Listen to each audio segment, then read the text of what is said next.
Hi, everyone. Greetings. We're in the Pure Worship book. Chapter 14. This is the law of the temple. We're at the first subheading. Page 149. Yes. The subheading is, what lessons did the vision teach in ancient times? To answer the first question, let us focus on a few striking features of this temple vision. The high mountain. The people would likely have associated the setting of Ezekiel's vision with Isaiah's heartwarming restoration prophecy, Isaiah 2:2. But what did seeing Jehovah's house on such a lofty mountain teach them? It taught them that pure worship should be exalted, lifted up, held high above all else. Of course, pure worship is naturally exalted, for it is an arrangement from the one who is exalted far above all other gods.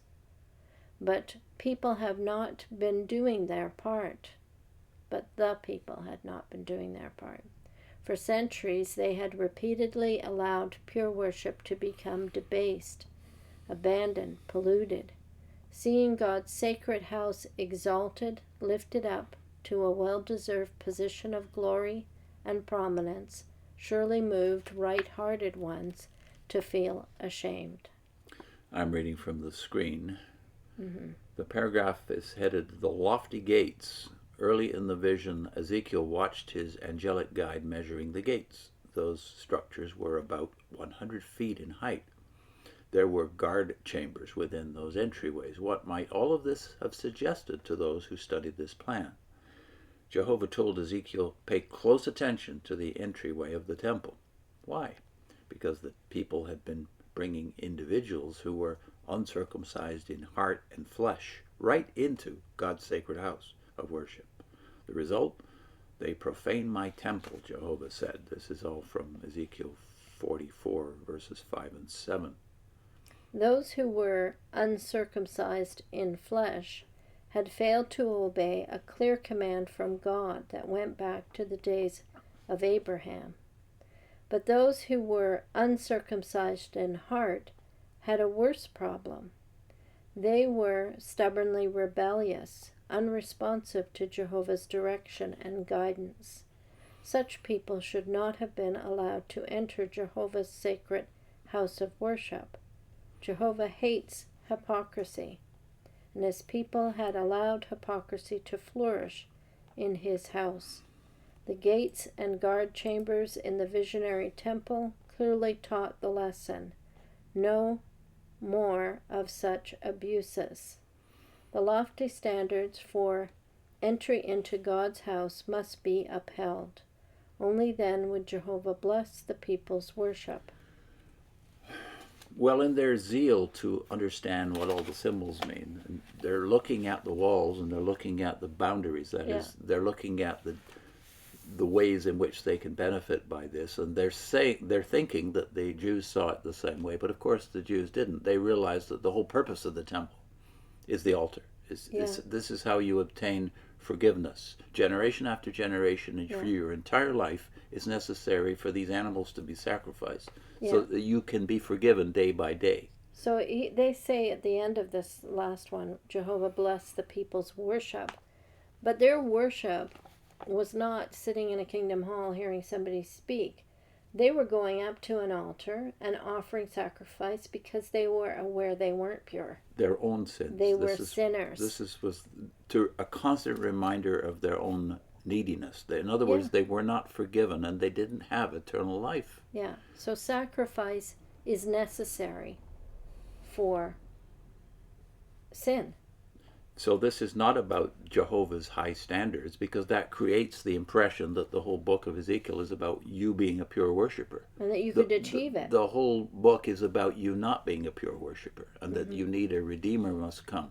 And therefore you're missing the whole point that Paul, of course, among others, brings out of the New Testament. The book of Hebrews is more about this than even Paul is. But Paul makes the point in 1 Timothy chapter 1, and I do want to read that text. Sure. Before we even start, because this is a text we probably haven't emphasized enough in our ministry, certainly on Zoom and on YouTube. which is this. Paul's attitude towards the greatness that is given to us through the gospel has to do with the fact that despite the fact from his own perspective he was a pure worshiper all his life, doing the right thing, doing what God required, he realized on the Damascus road that all of it was for nothing. He needed Christ to come and rescue him. He was the number one opponent of Christ on earth. All of it was for nothing until Christ intervened in his life. So at the end of his life, in 1 Timothy chapter 1, he says this, "The grace of our Lord overflowed for me with the faith and love that are in Christ Jesus. The saying is trustworthy and deserving of full acceptance, that Christ Jesus came into the world to save sinners, of whom I am the foremost." So he doesn't say, I was the foremost, but I changed, and then I became a pure. There's nothing about Christians being pure worshippers in the New Testament. And what if there you is they're being acceptable because of the blood that Christ died to present in the most holy for us. But your vision, if you're a Jew, and your vision here, if you're looking at the walls and the gates all the time, you can't get beyond the altar. You cannot get inside. You're really in the place of where Paul was before that intervention on God's part to show him. That's right. Because he was doing all the things that you were supposed to do. That's right. And it didn't make him pure in God's sight. He still needed blood to be shed on his behalf as a sinner. And that sacrifice, that blood to be applied every day for him and everybody else that was a Christian. This was done for us. So Hebrews points out that we have entry into the most holy now. We're not stuck at the altar offering sacrifices for our own sins all the time. Because only the priest was allowed to go inside. So all this talk about purity, all throughout this book, because that's the title you've chosen for your analysis of Ezekiel, all this talk about your purity and the necessity of it is all redundant given the New Testament revelation. And that revelation is that we're all now priests. We're all invited into the interior of the temple. We're not stuck at the altar. Yeah. Although we still have to offer, that sacrifice still has to be offered on our behalf, but we have access. Yeah. And this is why I think the comparison here with Isaiah is so important. But before we get to Isaiah, look at this. This is Revelation 1. "To him who loves us and has freed us from our sins by his blood and made us a kingdom, priests to his God and Father, to him be glory and dominion forever and ever. Amen." We have the access that under the old covenant only priests had. Yeah. Only the priests could go into the temple itself, and even they could not go in to see the face of God. So Christians are made priests. All Christians are priests. So all of this becomes redundant when you realize that you don't even realize what it all means, namely that you're still outside. You're still outside looking in. But Christ has invited us beyond the walls, beyond all the walls, into the very presence of God the Father. Isaiah, they allude to Isaiah chapter 2 here, right? Yeah. And they want to make the point that, well, this high mountain is about the elevation of true worship in the last days. That's where they're going with all of this. But again, go back to the text. It's not just 2 verse 2. If you look at the use of the word Zion there, this is the text they choose. "It shall come to pass in the latter days that the mountain of the house of the Lord shall be established as the highest of mountains and shall be lifted up above the hills, and all nations shall flow to it." They leave it there. But if you go back to chapter 1, you realize the Zion here, the place where the mountain of the house of Jehovah is the same Zion of which it says in chapter 1 of Isaiah, verse 18, "Come now, let us reason together, says Yahweh. Though your sins are like scarlet, they shall be as white as snow. Though they are red like crimson, they shall become like wool." So I got to think, since Paul quotes Isaiah more than any other book, he must have meditated long on this. His sins, whether he knew it or not, before he became a Christian, were scarlet. Everything that the Jews did, whether they were good Jews or rebellious Jews, everything they did was still tainted, stained in God's sight until Christ removed that guilt. And then in verse 17, or rather 27, it predicts this. Zion, it says, shall be redeemed by justice, and those in her who repent by righteousness. But rebels and sinners shall be broken together, and those who forsake the Lord shall be consumed. So one day Zion is going to be redeemed, and those who will not be redeemed, who are not called, will refuse to be redeemed. Yeah. And that's what sets up chapter 2, the mountain of the house of the Lord. Chapter 2, verse 1, the word that Isaiah, the son of Amos, saw concerning Judah and Jerusalem. So all of this, I think we can safely say all of this is made redundant. All of these standards that you're looking at here, measuring yourself against, is made redundant by the gospel of Jesus Christ. Yeah, because the first thing you need to be aware of is sin and how bad it is. And we didn't talk about sin very much as witnesses. The phrase wasn't even used very much. Despite the fact that that altar is the most visible piece of furniture in the temple. Yeah, so that should be what it's talking about, is your sin, your need for a redeemer. Yeah. So we were going to read Revelation 21.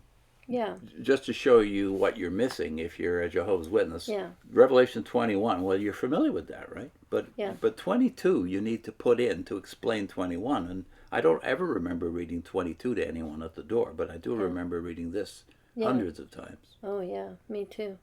Revelation 21, 1-4. And I saw a new heaven and a new earth, for the former heaven and the former earth had passed away, and the sea is no more. I also saw the holy city, New Jerusalem, coming down of heaven from God, and prepared as a bride adorned for her husband. With that I heard a loud voice from the throne say, Look, the tent of God is with mankind, and he will reside with them, and they will be his people, and God himself will be with them. And he will wipe out every tear from their eyes, and death will be no more. Neither will mourning, nor outcry, nor pain be any more. The former things have passed away. So we dwell on verse 4, don't we? That's right. That's the one I really remember strongly. But verse 3 about God is with mankind, will reside with them. He himself will be with them. I just read right past that. Mm-hmm.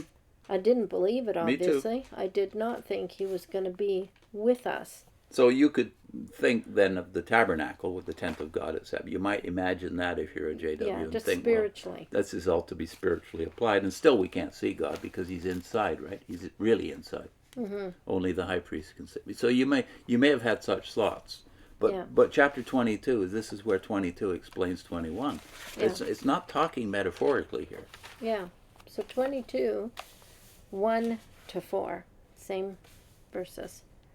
And he showed me a river of water of life, clear as crystal, flowing out from the throne of God and of the Lamb, down the middle of its main street. On both sides of the river were trees of life, producing 12 crops of fruit, yielding their fruit each month. And the leaves of the trees were for the healing of the nations. And there will no longer be any curse, but the throne of God and of the Lamb will be in the city, and his slaves will offer him sacred service, and they will see his face, and his name will be on their foreheads. So the part that I would have really had trouble with here is that they're going to see.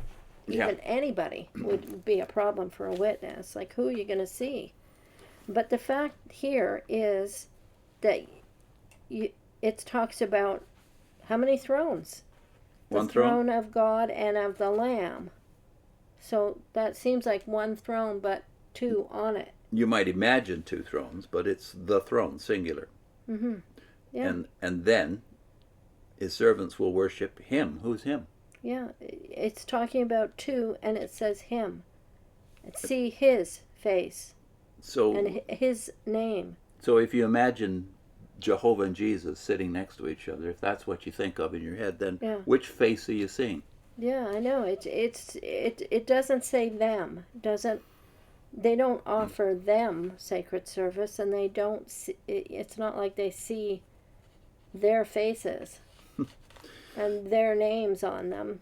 It just says name. And then it says, his name will be on their foreheads. That is, their here is, of course, all Christians. Although back in chapter 14, the last time Father was mentioned in the book of Revelation, you have the name of the Father and his name, that is the Lamb's name. You don't have Jesus or Jehovah there. Yeah. And here you don't even have two. You can't imagine two anymore. It's his name. So this is where Christians see something you don't see, namely that at the end of the book of Revelation, at the end of all things, beyond even the millennium, God is one. Yeah. And Zechariah plainly says And God is one. The throne comes from heaven to earth. You know, it starts here on earth. All this is happening on the earth. Yeah. And that fits well with what we just read in 21, which told us the same thing. So the point is that there's a re-establishing of heaven and earth being united together, like the time of Adam and Eve, where God spoke to them directly, was with them in the garden, talking to them. Only better, because new heavens and new earth, death is no more, whereas mortality was definitely there even before they sinned. They had mortal human bodies. That's right. And now they don't. All the saints have the gift of immortality. Yeah. Yeah. So it's the final resolution to regain what was lost, this connection with God, but better, like you said. Better. Now, what's our link? We're linking to, what do I have here? Oh, a video that I just recently did, actually, on the two altars. So it's called Why is Christ the focus of Christianity? Why the Lord's Supper the center of Christian worship? So it's McLaren that I'm reading from, and his sermon is drawing that parallel that in the Old Testament there was an altar where blood was spilled, sacrifice had to be made. But that's true of the Christian faith too. There's an altar. This altar has Christ's blood spilled on it. And the symbol of the Lord's Supper is where we celebrate that sacrifice. Face to face. The metaphor of the table, of course you don't think about that because it's not for you if you're a Jehovah's Witness, but in the Bible it's definitely there. I will not drink this again with you until the kingdom comes. Yeah. You know, being told that they had to feed on his body and blood always seemed kind of strange, and it did at the time. You know, we were told that some people left because of that. But when you go back to the Old Testament, the sacrifice that was given to God, oftentimes that sacrifice was given back to the people to eat. So the parallels there are fantastic. You're invited to a meal with God in the sacrificial system. Yes. Yeah. Yes, exactly. See you next time.